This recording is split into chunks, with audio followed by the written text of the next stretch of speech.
Hey, Bricks and Mortar retailers, welcome to this week's video. This week's training, actually, it's a workshop, and it's all about your success plan and how you achieve success within your bricks and mortar retail store. It's Thursday, 15th of August, 2024. So let's roll into it. So one of the biggest frustrations that bricks and mortar retailers, when they come to me and when they're stagnant in growing their store, when they can't figure out how to scale it, and they were either in some cash flow situation, or basically the store's not going the way they want it to, they come to me, and the first thing they come to me about is that, Alvin, I need to fix my marketing. And yeah, maybe you do need to fix your marketing, but as you all know by now, one of the major things, the three major things that I get you to work on when you start working with me, is making sure that you understand your cash flow, driving profitability within your store, and flushing your bank account with cash. So we all know that. But what I want to touch upon today, which is a topic that's been coming up with my coaching clients, is the whole success side of it, right? Like, what is success? What drives success within your store? And certainly marketing is a part of it. But what I'm going to talk about today is the underlying way, the methods that you are going to achieve success in your business and in your bricks and mortar store. And a lot of this is based on what was taught to me when I was running my retail stores by my coaches at the time, stuff that I've read, and basically just what I've put together in helping my clients on how to achieve this success. But I'd love to know if you can put in the comment section below. First of all, are you watching this live on this hot Thursday here in Europe, or perhaps you're in the States like most of you are, or in Oz if you're freezing your pants off? But I'd love to know, you're watching this live, you're watching the replay. Pop that in the comments below. I'd love to know when you're watching this. So let's roll into it. So this is called the Success Plan Workshop. And like I mentioned, it is beyond what you think is required for you to succeed in your store.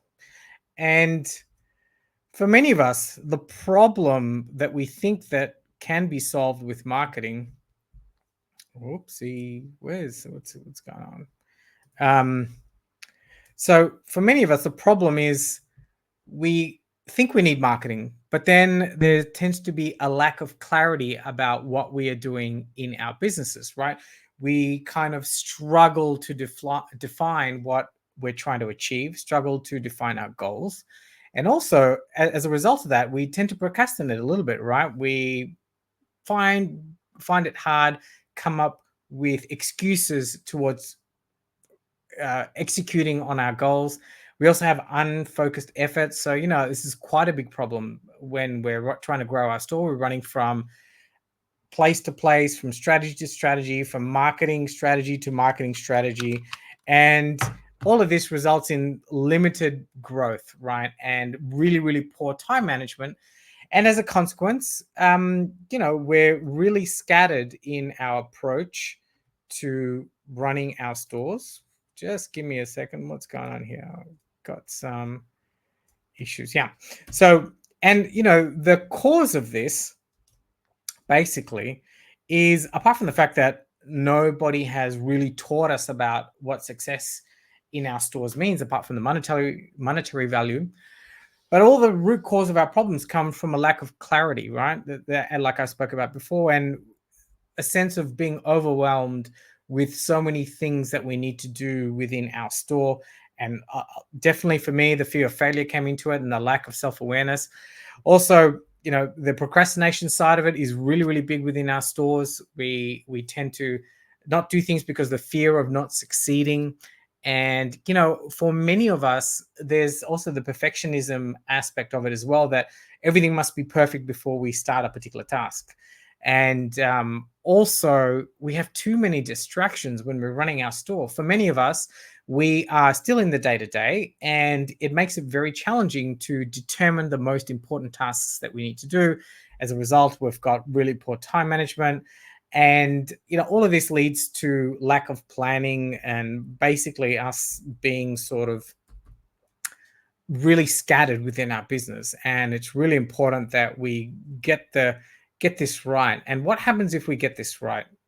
So if we get this right within our stores, we're going to have more success. But what does that success come down to? What is it because of? And you're going to find that the most successful people have increased clarity and focus. So that means they have a clear vision and defined goals which allow them to prioritize their tasks effectively. Now, so if you've been listening to me the past few weeks, I've been banging on about having goals, chunking down to quarterly goals, how you might be executing them, what sort of tools, etc., that you might be using. But increased clarity and focus from having a clear vision is super important.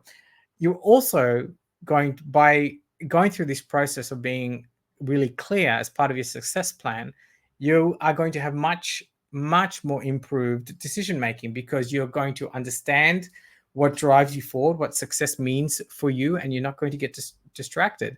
As a result of that, you're going to have much greater confidence. You're going to overcome the procrastination, and you will take massive action in starting to build your business, scale your store, take it from 1 million plus. Not only that, you are going to have increased, you're going to have much better work-life balance. So if one of the reasons that you have probably been attracted to some of the things that I'm doing, or the reason you're probably in this Facebook group, is the fact that you resonate with my main value of having freedom and adventure. And that's a really big value for me, and creating more time for myself. So if that's you, if that's what you're trying to create, and hopefully that might be some measure of definition of success, you're going to have much greater work-life balance.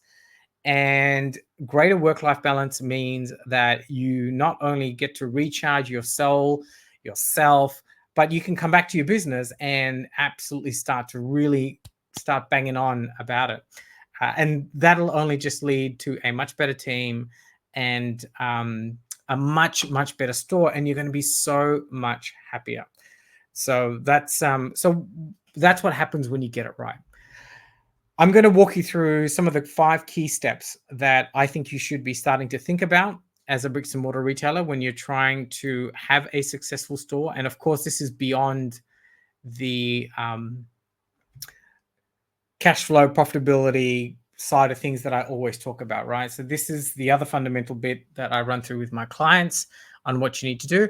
And at the end of this, I'm going to be walking you through a worksheet that'll help you define some goals, because so many people that I speak to, me included in the beginning, like, we know we need goals, right? How many of you have goals and a vision for what you're trying to achieve? Pop a yes or a no in the comment section below. I'd love to know.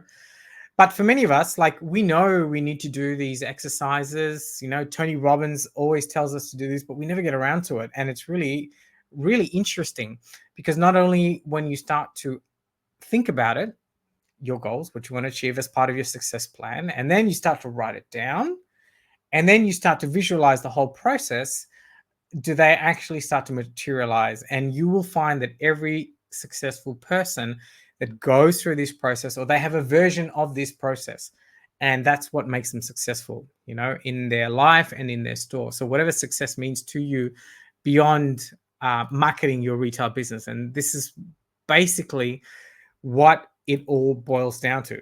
So here's what you need to do. The first thing, well, the second thing, this happens again, is you need to focus on your desires. So you need to start to identify what your personal and business goals are, like what you want to achieve.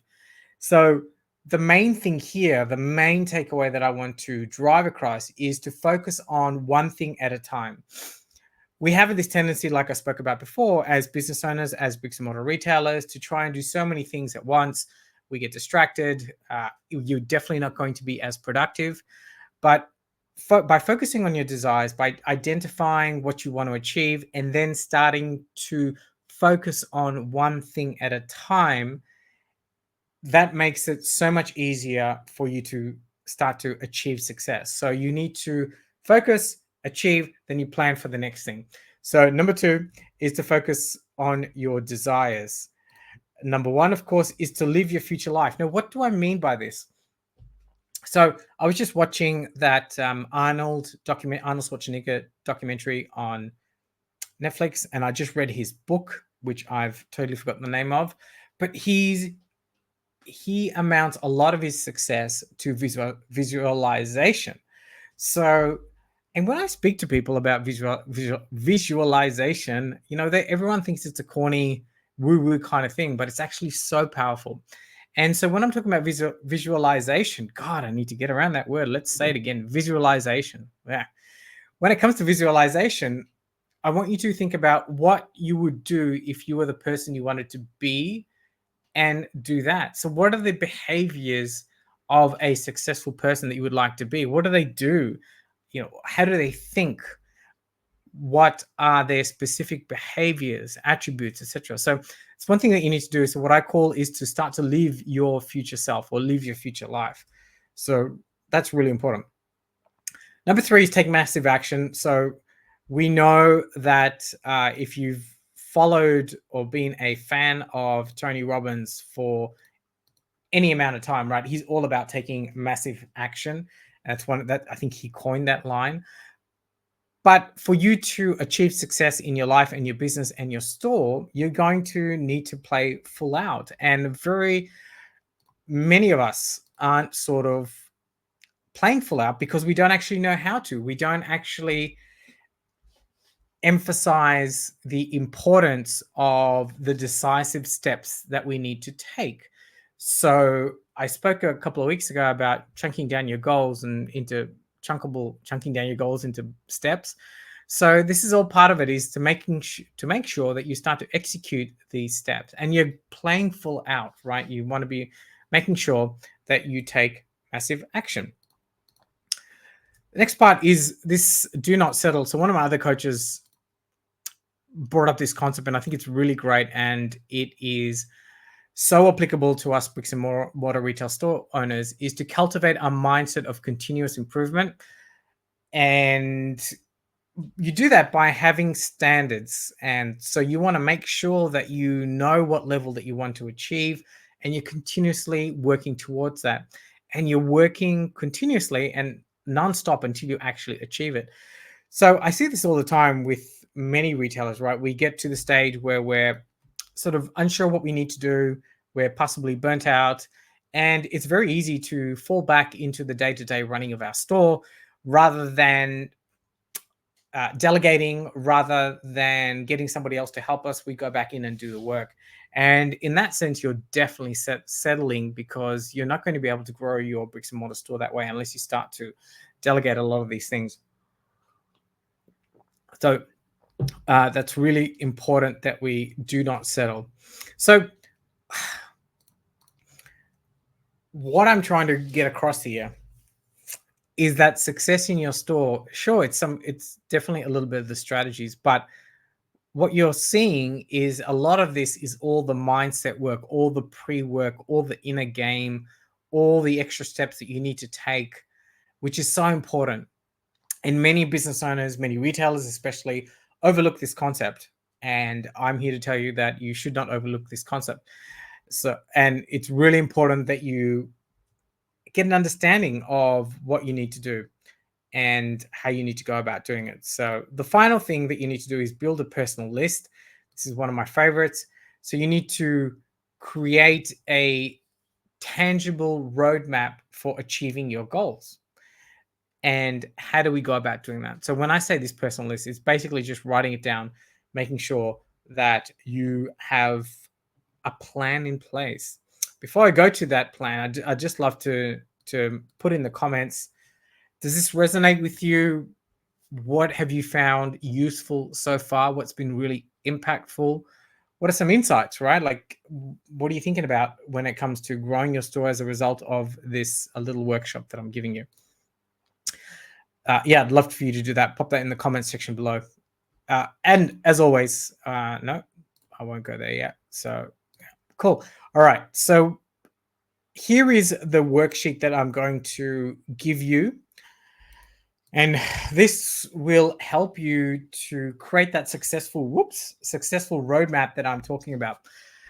The biggest thing that I see, the biggest mistake, one of the biggest mistakes I see bricks and mortar retailers making is we don't take the time to write this stuff down. So here is a process that I want you to follow. The worksheet's here. If you want a copy of this worksheet, just put the word worksheet below. And what I'm offering for you, I'd love to see for the first 50 people that fill out this worksheet and send it to me, I will actually jump on a call with you for 5-10 minutes and actually run through with you and challenge you on it and make sure that so you feel confident that you've done this correctly. And we can have a very, very quick chat, 5-10 minutes about your goals. So I'm offering the first 50 people. If you fill this out, send it to me via Facebook Messenger, and I'll get on a phone call with you and we can talk about your goals for the next 10 minutes. Okay. So I'm going to be offering that for you. So unleash your vision is the first part to start to think about what success is for you. And so you need to dream without limits. Write down your wildest dreams, business dreams, and really fill that out. The people that play full out here actually fill that bit out. So just go crazy, everything that you think of. The second part is your core values. So what are the core values that drive your business? And they are a result of what your core values are. And again, many people haven't thought about core values, like what's important to you. So this is a great time to think about that and put it down on paper. And remember, there's no right or wrong answer. As you do this exercise over time, and you'll definitely come to revisit this exercise because over time it can change a little bit, you will start to get a deeper understanding of what your values are. I was super fortunate that one of my early business coaches did it with me. So I became very clear very early on what my values were, freedom, adventure, and I was able to build my businesses around my values, right? So I find that if someone tries to constrict my thinking, constrict what I try and do, I hate it. And I'm really sucky and I'm really bad. I tend to close up. So for me, I need to make sure that I'm living my values and that reflects within the store that I'm running. And I think, and that is such an important missing step that people miss out on. Retailers miss out on. The next thing is your ideal customer. Of course, I've talked about this ad nauseum, and you just need to do this. And if you haven't already done it, if you have done it, just copy and paste here, write it down. But if you haven't, think about who your ideal customer is, because your store, unless you're a big box retailer, in which case you wouldn't be watching this video, right? You'd be hiring me to come to your AGMs. But you can't be all things to all people, and you need to be super, super clear on who your target audience is, your ideal customer. Make sure you write that down. Business mission. So define your business's purpose. Now, a lot of people get stuck here. They tend to overthink it. So just give it a crack and write down what your mission is. And if you're going to get in the call with me, I will go through it with you and make sure that we craft not craft a vision, but I'll help you sort of tidy it up. I help my clients craft the vision, but for the free call, I'll get you most of the way there. The next thing is when I make sure that we put down some financial goals, right? We need to be really, really specific about what the numbers are we trying to achieve. If you have it up in your head or if you have it all over the place, very airy fairy style, it's very hard to achieve those goals. You really need to be specific. Time frame, really, really important. I've spoken about this at length as well. So set a realistic time frame when you want to achieve these goals. KPIs, of course, I've done so many workshops about KPIs. Make sure you just list the key ones for your store here. And the action steps. We've spoken about this the past few weeks. Just quickly write the action steps that you need to undertake in the next quarter or year to achieve the financial goals that you've got listed down there. So please fill that out. And then we need to bridge the gap. We need to start to look at what do we think is holding us back? What are our obstacles? And we all have obstacles, whether it's mindset obstacles, whether it's obstacles within our store, physical obstacles. I'm shouting. So write them down. Many of us, I've done this with many clients, and a lot of us tend to be a little bit scared about writing out obstacles and what's going on. So I really implore you to challenge yourself and write that down. So write down your obstacles. The next thing is resource allocation. This super important. What in your ideal world to achieve success, what would be the resources that you need? So some of the examples that I can give you would be, you might need a VA, you might need to hire somebody else, you might need some more money, whatever you think you need, just write it down, just dump it down. And then the last one is to pick an accountability system. I have spoken about this in the past few weeks. You need to figure out what's going to be super useful for you in keeping yourself accountable. So, if you would have heard my talk last week about time management and achieving your quarterly goals, I am a digital guy. I've got everything on Google. You saw my calendar last week. That's how I keep accountable. I've worked with other clients where they keep a physical book. You need to figure out what's going to work well for you in terms of keeping yourself accountable, because at the end of the day, you are the one that needs to keep yourself accountable. And then if you work with a coach like me, then I can keep you accountable. And you just need to make sure that there's some sort of accountability happening. Accountability is so important because there is just no other way to make sure that you're actually doing the work, right? And you're achieving what you want to achieve. So that is the Unleash Your Vision worksheet. Like I said, if you want a copy of it, just make sure that you pop the word worksheet below, and I'll make sure that we get it out to you. And for the first 50 people that message me and have completed the worksheet, so please send me a photo of it so I know you've done it, because I only want to talk to people that have done the work, and I will spend 10 minutes with you to go through this and answer any questions that you may have and tighten up your vision and your success story, okay? Message me via Facebook. So in summary, we need to move. Success in our stores is moving beyond marketing. And of course, it's about making sure that we have the fundamentals set up within our store, cash flow, profitability, etc., that I always talk about. And my whole mindset component is super important. And it's definitely the missing piece from everyone that is successful and not successful in your store. And if you want to start to scale your business, move beyond that 1 mil, open up more locations, create more time, more freedom, more money, much better lifestyle, there's some of the strategies that you need to do. Cool. All right, it's time to end this workshop, the Success Plan workshop. As always, much love. Catch you later.